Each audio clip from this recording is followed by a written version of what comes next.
Welcome to Talk to Brazil with Tom Reaoch, the business connector to business in Brazil. Talk to Brazil, a leading business podcast, talks with business experts in the world. I'm Tom Reaoch, an American known as the King of Networking, connecting people from my studio in Brazil. Today's guest is Cindy Rand. She's a senior executive partner at Envision Business Services, and she's joining us from Atlanta, Georgia. Cindy is known as the busy woman's cheerleader, and I recently interviewed her on my other podcast, Café Networking, where we talked about that role. But Cindy Rand is also founder of A Grateful Mind International. It's a nonprofit that operates as a community outreach services agency, providing emergency crisis assistance and educational resources to the homeless and impoverished. So Cindy, welcome back again, but why did you start A Grateful Mind? Oh, goodness. I've always had a passion to help people, and I've always told people that for some reason, out of all the corporate frameworks that I have been privileged to be a part of, it's just, I feel that I'm at my best when I'm serving, when I'm helping people. And that stems way back to, like early years and childhood when my mother, was teaching us to serve and to be of service.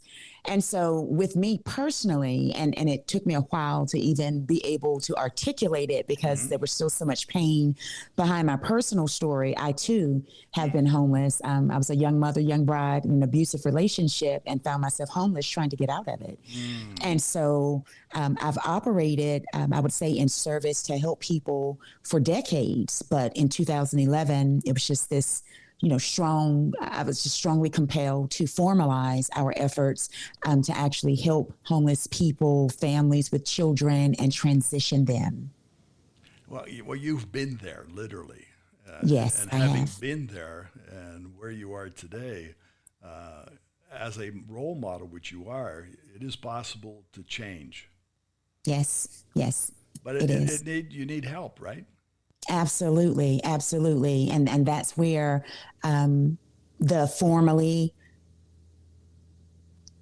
you're grouping yourself formally. You are creating a formal atmosphere to do it because one person can't do it.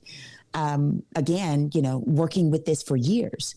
And so then finally it's like, okay, it can be done chip by chip by chip, but we need a team. And I remember even when I received like this revelation of how to do the programs, how to do the services. I remember my thought, I was like, oh my dear God, this is wonderful, but I can't do this by myself. I can't do it by myself. And I'm going over in my head, of course, how we try to talk ourselves out of doing things.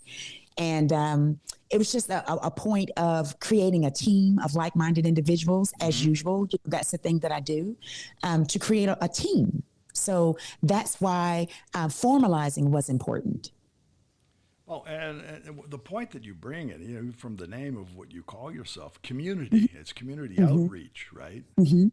Absolutely. If we can't involve the community, and the community becomes your team, and if they don't become part of the team, it doesn't happen. Is that true? It is true. It takes a village. Every single thing that we look around and see in life and in society, it started with a vision, with an idea, with a thought. And, you hear people, sometimes frivolously throw around, I want to change the world. I want to change the world. I'm going to change the world. Well, common sense would let that individual know that you can't do everything by yourself. And though you cannot change, I would say, the world, you can leave a mark in the world. You can impact the world. And it goes back to, and I'm thinking it was a sermon or maybe a speech that I heard years ago that resonated with me. And the individual was saying that, when we get here on earth, we have, 2 dates. And one of the dates was, when we were born, when we entered. And then the next date is when we leave. And so on a tombstone, you'll have those 2 dates and a dash. You'll have, whatever the year you were born and a dash, and then you'll have the ending year. And what that individual was saying was, it doesn't matter how you got here. Some people were conceived in incest and rape and different things. Some were conceived in love. And it doesn't matter how you end it. Somebody, you got to die from something, whether it's natural causes or some element. But what mattered was that dash, what you did while you were here. What matters is that dash. what you did. How did you leave your mark in history? How did you behave? How did you impact? How did you empower your communities, your villages while you were here? And that dash is the longest part of our life. Absolutely. Absolutely. That's why it resonated with me so, because it was almost like a aha moment or like an epiphany. It was like, oh my gosh, I mean, this is real. This is real. So then you find yourself more so living life on purpose, more so trying to make a difference, more so trying to impact the lives of others.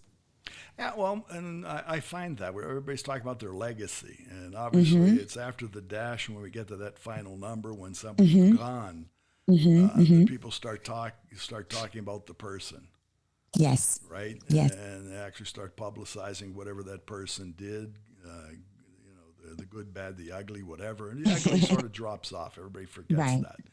Right. I'm not saying it's there, but what we have to do and what we do as a person, and looking obviously to our legacy, we're the dash, That's right. and the dash is ongoing. So if we don't take part of that dash, we may not even have a legacy. People may not even remember us. And that's unfortunate to have been on this earth. I feel that we were all created for a purpose and a reason. So to be on this earth and to do absolutely nothing with that time and those talents that you were given, it's like a waste. Right. And you don't want to have your life remembered as what he or she could have done, would have done, and possibly, should have done. Right. Well, we've been years in this, and obviously the homeless situation, impoverished persons, it's not local, it's global, it's everywhere. Absolutely. And it's in, unfortunately, many, many, many villages, communities. So if, as you said, if the community doesn't become part of the dash and look literally around the corner and around the block, they can't make it better. Because I know, and you've been there, it's hard for a person in the middle of that really to even understand how to change. Yes, Because yes. basically you're trying to survive day to day. Yes, Right? yes. If you don't have a place to stay, you're out in the street. Even today, people are in their car, they're in a tent. Absolutely. They're under, here in Brazil, they're under a piece of cardboard. Yes, Maybe a yes. plastic bag. That's what they have. And they have, a bag full of things and a dog that's with them. And that, if you look at that, you say, well, that's sort of like everywhere. And unfortunately, it is. But people tend to just look at that figure, that person. It could be a man, could be a woman, could be a couple. And they just look and feel that they're not part of a solution. The problem is, and I let me speak from two perspectives. Okay, so you do have the visible homeless that are, tucked away in woods and abandoned buildings and on street corners, just like in California, there are miles upon miles of tent cities is what we call them. Then you have, and that's in so many different places. Then you also have what we consider the invisible homeless, which is one that I was considered because I'm functionable. I look normal. I look normal. I look like I don't have a care in the world, but you don't know that I've been sleeping in my car. Right. You don't know that I don't have a permanent residence. I'm in a hotel. And a lot of times, the homeless population will convince themselves for dignity's sake that because they are in a hotel that they're not homeless. But if you don't have a permanent address, a hotel is, unless you own it, it is not your permanent address. Right. And you're more susceptible to be put out and evicted per se from a hotel for lack of payment than you would be an apartment, a house, or something to that effect. Right. Now, the funny thing is, and I always speak about the hamster wheel that a lot of families allow themselves to get on because of circumstances. Let's just say hypothetically, you make $1,500 in a month, you're working, but you're homeless. Right. And you're in this hotel, and on a low end, I'm going to say a motel, not so much as a hotel, a motel, because when you say hotel, people think of resorts. So let's just say, like a motel. or truck stop, for lack of better terms. So you're there, you're paying $250 a week, and you know that's not what you're going to pay these days. But let's just say hypothetically, you're paying $250 a week for you and your family to stay in this hotel. So 250 times 4, what is that? That's $1,000. Right. So now you've got $500 left over. You've got to get gas. You've got to get clothes and food, possibly insurance, possibly a car payment, those types of things with that little $500. And what happens? That's gone. So then you start the next month, you're doing the same thing and you're on a hamster wheel. So where we come in with a Grateful Mind, and let me backtrack a little bit, a Grateful Mind International, I always, as a business finance coach, I try to practice what I preach. You know, I've been an accountant for almost 30 years. So the dynamics remain the same, whether you're in a nonprofit or for-profit. So with the name, of course, a Grateful Mind, we wanted to, seize the opportunity to be able to put something positive or impart something positive on that individual's mind. But the international comes in because I said, you always name your business for where you're going, not for where you are. Always name it for where you're going. So that's the reason why we opted for a Grateful Mind International, because we have goals to go international. Now, back to that hamster wheel. Part of the issue is, okay, again, they're thinking that they have a place to stay. They're going to be okay. And one day, it's just that hope. One day we're going to put our money together and we're going to get a deposit and we're going to get a place of our own. One day. But that one day seems further and further and further and further because you're living day by day. Right. You're burning what you have. You have no residual. You have no surplus. You're just getting by. So whenever we do community outreach, for those who will allow themselves to trust you with their story, because you can't help them a lot of times because they're afraid to tell you, especially if there are children involved. They are afraid that you're going to dismantle their family by putting some type of, agency into the mix. There you go. Exactly. Exactly. That's the fear of every single mother, every family that, they're experiencing homelessness. That's their fear. So basically what happens is if they trust you, then you can help them because now you know the dynamics of their story, you know what they need. And so what we try to do whenever we're out there is build that rapport. That's why we do a lot of outreach, a lot of community outreach. You can't sit behind a desk and push a pencil and say you're going to help this population. Even when they do the points in time, I always laugh every year when the points in time come out in the U.S. about counting the homeless families, homeless people. And I said, well, that number actually isn't accurate because some of them aren't going to come out so that you can count them. Right.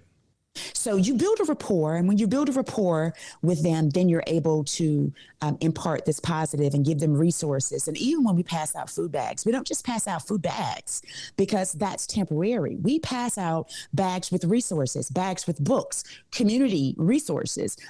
Basically, the bulk of our services have been done in the Central Florida area. Now we are expanding our services to do it in the Atlanta region where, I am now. I'd always said, wherever I travel to and go, if I can find a partner or sponsor or someone to aid us in providing our services in these different cities and states and countries, we're going to do that. So that's why now, we're really revving up a lot with the Atlanta, Georgia region. However, the thing is, and it's like a Band-Aid. And being the founder, I know that's like the last thing you would expect me to say, but I'm a realist. I'm a realist from bone to bone, tip to tip.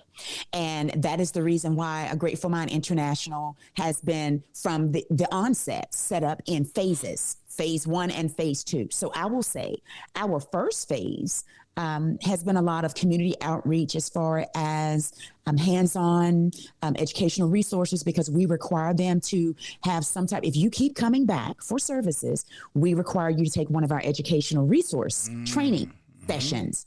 There has to be a level of accountability. So that's to help you really leave and change. Yes, and take a step forward. Exactly.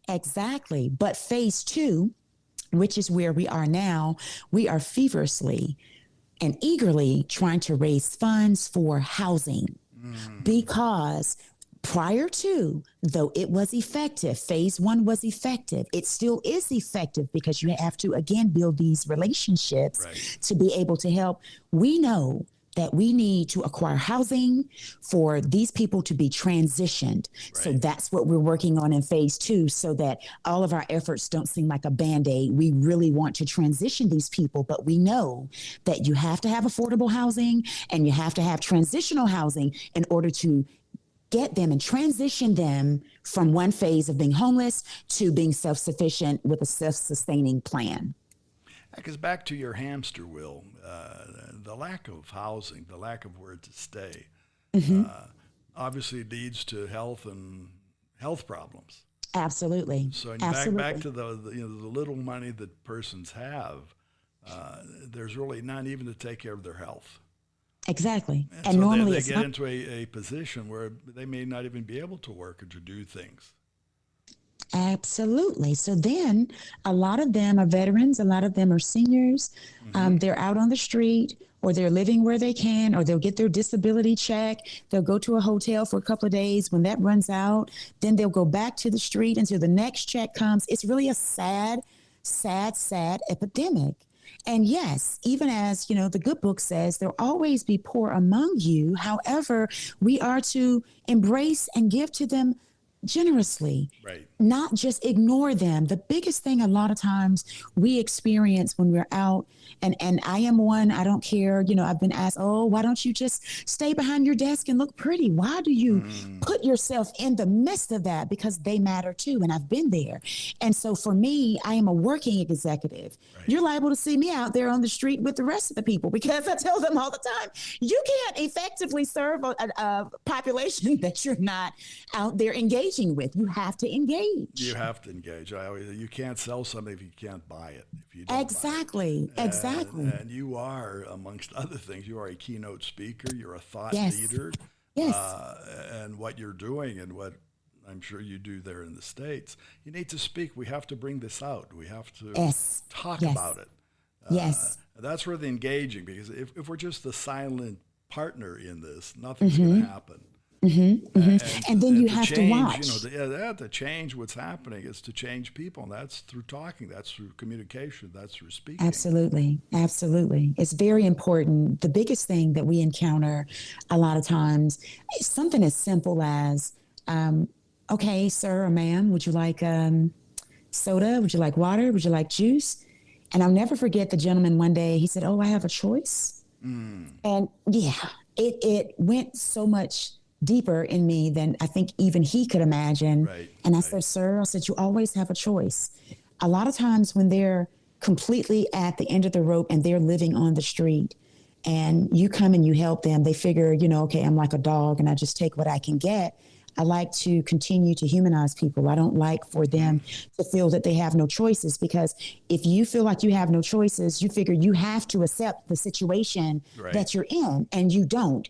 That's where we come in with these resources, because they need to know that, yes, we'll look you in the eye. We still see you as a person. We're not ignoring you. We see you, but will you accept this help? Will you accept these changes so that we can help transition you and you regain your dignity in life? Well, I could say that you have a challenge on both sides of the same coin.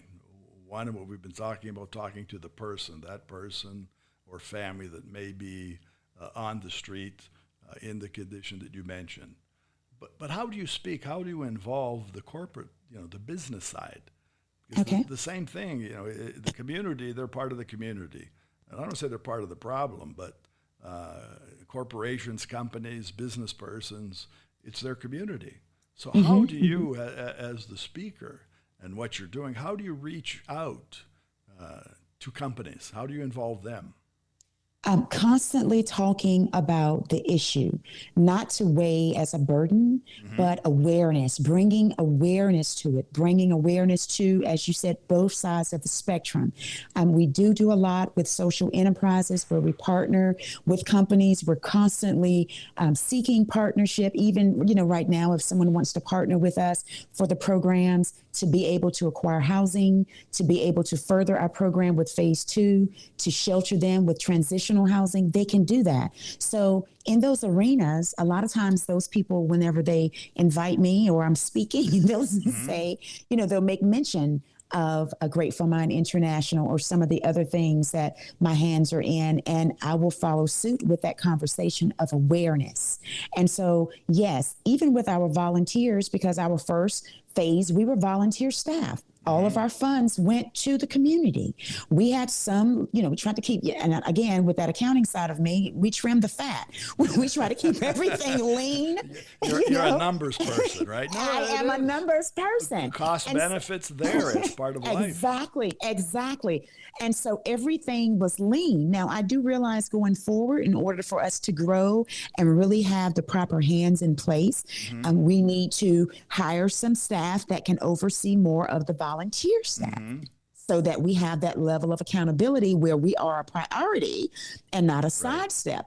I will say that we have been fortunate and blessed for years to have good, solid volunteers that are out in the community talking about the work that we do, talking about what they did or what they experienced. We have different companies that will come in, partner with us for a program because, okay, let's just say hypothetically, ABC company, they want to be a part of the solution. They want to impact it, but they don't have the means. They don't have the time. Okay, so our group has designated the time. If you would please give us the means, help us with monetary donations, help us with things, give us endowments. Or awareness within your own organization. There you go. Your corporation is made of people. Absolutely. So with those types of partnerships, we're able to put even more dents in the problem, one person, one family at a time. I can see that. That's your call out on your site, say, ending homelessness, one person at a time through our village. So it's just multiplying the village concept. Absolutely. And that's both sides, that's from the street, inside, everywhere. Absolutely. Engaging everybody. Absolutely. Well, you said you've been in this for a long time. I see you started this like in 2000. That's 23 years. It's a lifestyle. It is we sort of think, it's recent. It's been but you experience a number is a way of highlighting experience. So you started 23 years ago. You've been involved in this. You've had your experience on the streets, and that this is and as a business person, this is an ongoing process. Yes, it is, and a growing process. And growing pains are painful. They are painful when you're growing, when there's change, that's why they call them growing pains. They're painful, but they are necessary a lot of times to stretch a person to conform to whatever that change is that will make it better for them. So that's why, 2000 and then 2011, it was like, you've got to formalize because the need is so great and you need help. And I always, even now, it's like out of everything that I do, those are professional realms, but this is my passion. This is where I feel that I'm making the biggest impact, however small, even in the planning stages. I just know it's going to make a great impact. But yes, we do need help. We need all the help we can get, great or small, to be able to continue to mobilize and help these people. Well, I as I mentioned, I interviewed you before. What you do have is an abundance of passion. And thank you. You have successfully directed that to multiple areas. Yes. And part of that, let's say the economic involvement of reaching, as you do with women, helping them, bringing them forward as a woman's cheerleader. That's not to say men don't need to be cheerled, but I have men clients. They just don't. I know that, but I'm saying the women. I don't want to say they need more help. Everybody needs help, but there seem to be more women who need the help. And that's worldwide again. So they speak about Brazil and other parts of the world. Women, for a number of reasons, bear the brunt. Absolutely. Carry the load, silence. right? In silence. The load, right? Mm-hmm. And maybe before they had a spouse or who was working, then is not working anymore because many times they were the home. And in other parts of the world, their function is to be the homemaker. Yes. And how can you be Yes. a homemaker without a home? Yes. Absolutely. Absolutely. Or with, like, So everything you do, and that's from taxes and accounting, right, into mm-hmm. business services, into the Mm-hmm. Grateful Mind International, you've been able to successfully weave everything. Yes. I'm not saying to one ball, but you've been able to spread out the wealth and spread out Yes. the learning Yes, and the the thought wisdom and leadership. absolutely, absolutely. You get it. You absolutely get it. Absolutely. Now, anyway, how can our listeners find you? Well, being that we're talking about a grateful mind, I'd like to, direct their attention there. The website is www.agratefulmind.org, and that's agratefulmind.org. And there they can find ways, and that's regardless of wherever they are, they can still partake in help, even if it's through sponsorship. If they're in Brazil or a different country, Mm-hmm. they can sponsor. We'll recognize them. We even have levels where, we're working with starting the transitional housing, acquiring real estate for that. They can partake in that. Donations, large or small, can be done there. Mm-hmm. I think we take donations from every single portal out Right. there. So they're able to connect in that form. And then we have events that are coming up as well. We need sponsors. Mm-hmm. Our charity singing competition, I Sing to End Homelessness. We're going to be doing that again. Yes, we had a charity CD compilation album. Uh-huh. We have people from all over the world to compete, to come in and to submit music. And when I tell you the level of passion and grit behind the music and the fact that they would consider us a grassroots organization and want to be a part of that, it was overwhelming.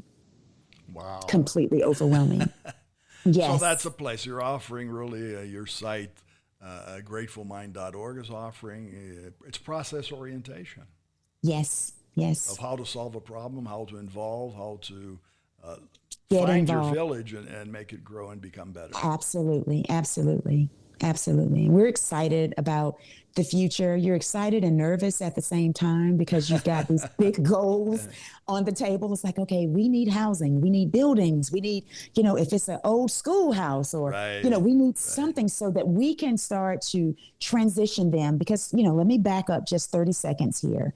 The biggest problem with phase one, and I would say that Band-Aid phase, is that when you've assisted an individual as far as your resources allow, and you pass them on to a partner organization or another organization that is supposed to complete that piece, i.e. housing. Right. Okay. And somewhere along the way, you've empowered them, you've got them excited about change, you've given them everything that you possibly can, and someone drops the ball. That is devastating. Right. That's well, here, devastating. even using Brazil as a reference, what you just said, even in the center of Sao Paulo, which is a mega city and mega problems, recently, because of what you just mentioned, there were many abandoned old office buildings in the center. And the center of the city had become decadent, the focal point for homeless. Now organizations have come together. They're now renovating these old abandoned buildings. Yes, Some of them have been invaded. yes. So there is change happens, but it's back to your point. You need a lot of different elements to be involved. Exactly. It's not something that one person can do by themselves. Exactly. This is awesome. Thank you so much. Well, I want to thank you, Cindy, because you say you're an exciting person. I can't see you not being with the smile that you always have. Thank you. Seriously, because when we look out to the world today, we tend to become depressed. And I think one of the things that we need to do, and I include myself, but you do it very well, we need to be inspirational and motivational. Yes. It's only going to get better if we come out and smile and we help people do make change. So I want to congratulate you for that. You're an inspiration for me, and I'm Thank sure you. for many other people, okay? Thank you so much. I appreciate you. Thank you. And we'll be back in touch. We'll be following this more in the future, all right? All right. That sounds good. Sounds good. Okay, again, thanks for sharing. And for our listeners, again, you can find more about Cindy Rand. It's Cindy, the last name Rand. You'll find her on LinkedIn and the site www.agratefulmind.org. agratefulmind.org. Thanks to our sponsor, Focus MI Market Intelligence. Focus MI specializes in market research for the Brazilian agricultural market. More about them on their site, focusmi.com. Remember, when you talk to Tom, you talk to the world. Goodbye, and thanks for listening. Thanks for listening to Tom Reaoch on Talk to Brazil, the business connector to Brazil.